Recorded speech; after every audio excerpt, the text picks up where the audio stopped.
నా జీవితంలో మొట్టమొదటిసారి ఈ కర్రీనైతే చేస్తున్నాను. నాకైతే అస్సలు ఇష్టం ఉండదు. మా వారు అడిగారు. తన కోసమే చేస్తున్నాననమాట.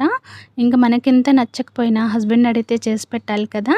దానికోసమే ఇంకా తెలియని వాళ్ళకి చూపిద్దామని చెప్పి ఈ వీడియో కూడా షేర్ చేస్తున్నాను. సింపుల్‌గానే ఉంటుంది ప్రాసెస్. ఎవరికైనా నచ్చింది అనుకుంటే ఒక్క లైక్ చేసి ఛానల్‌నైతే సబ్స్క్రైబ్ చేసుకోవడం అస్సలు మర్చిపోకండి. ఎలా ఉందో కూడా ఒక చిన్న కామెంట్ అయితే చేయండి. ఇంకా ఫస్ట్ అయితే చేపలు తీసుకున్నాను. చేపలు ఇలాగా చిన్న చిన్న ముక్కలు కట్ చేసుకొని తలా తోకలైతే తీసేయాలి.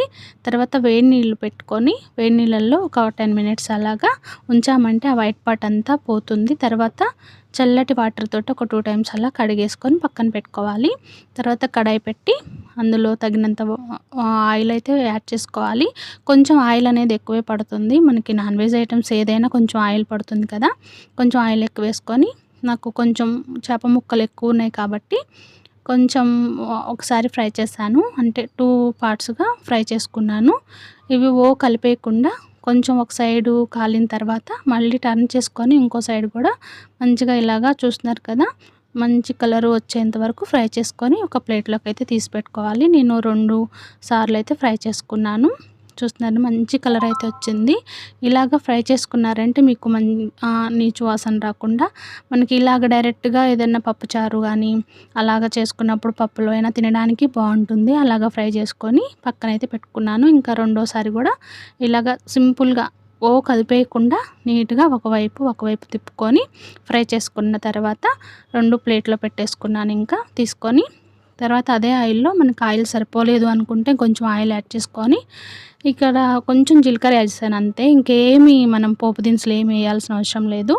కొంచెం జీలకర్ర యాడ్ చేసి సన్నగా కట్ చేసుకున్న ఒక మీడియం సైజు కొంచెం పెద్ద ఆనియన్ అయినా యాడ్ చేసుకోవచ్చు. మనకి కర్రీకి ఎంత క్వాంటిటీ కావాలో అంత.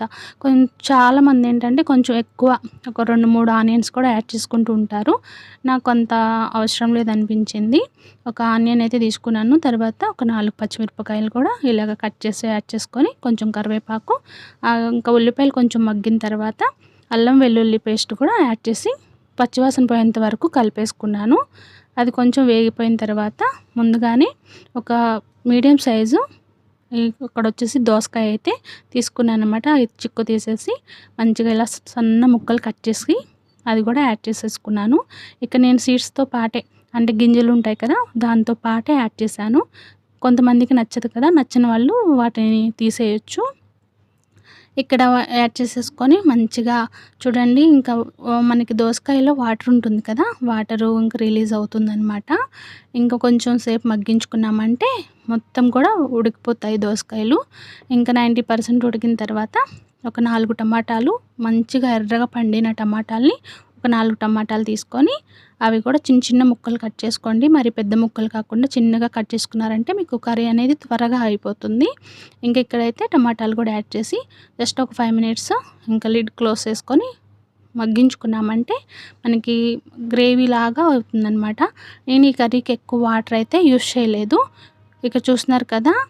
కొంచెం సేపు మగ్గించిన తర్వాత ఇంకా టమాటా కూడా ఉడికిపోయిన తర్వాత ఇంక ఇప్పుడు మనకి ఎంత కారం కావాలో అంత కారము, ఉప్పు యాడ్ చేసుకోవాలి. మన కారానికి మన స్పైస్ ఎంత తింటామో మనకు తెలుసు కదా!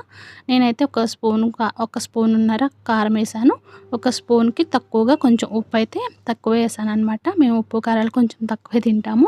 ఉప్పు, కారం యాడ్ చేసుకున్న తర్వాత ఒక చిన్న టీ గ్లాస్ వాటర్‌నైతే యాడ్ చేశాను. మీకు కొంచెం ఎక్కువ పులుసులాగా కావాలి అనుకుంటే మీకు తగినంత వాటర్‌నైతే యాడ్ చేసుకోవచ్చు. నేను ఇక్కడ మాకు ఇలాగా చాలు అని చెప్పేసి కొంచెం గ్రేవీ లాగా ఉంటే చాలు, వాటరీగా పులుసులాగా అవసరం లేదని కొంచెం వాటర్ యాడ్ చేసుకున్నాను. తర్వాత వెంటనే ఇంకా చేప ముక్కలు కూడా యాడ్ చేసి మరీ కలిపేయకుండా జస్ట్ వాటిని మునిగేలాగా జస్ట్ కర్రీని పైకి వేసి తర్వాత కొంచెం వాటిని కదిపేసుకుంటే సరిపోతుంది. ఎందుకంటే వెంటనే మనకి మెత్తగా అయిపోతాయి. కాబట్టి ఇంకా దీని తర్వాత కూడా ఎక్కువ ఉడికించాల్సిన అవసరం లేదు. చాలా టేస్టీగా ఉంటుంది. చాలా సింపుల్‌గా ఇంక జస్ట్ ఒక్క 5 మినిట్స్ మగ్గించుకొని కొత్తిమీర వేసుకుంటే సరిపోతుంది. కర్రీ అయితే చాలా టేస్టీగా వచ్చింది. నచ్చితే లైక్ చేయండి.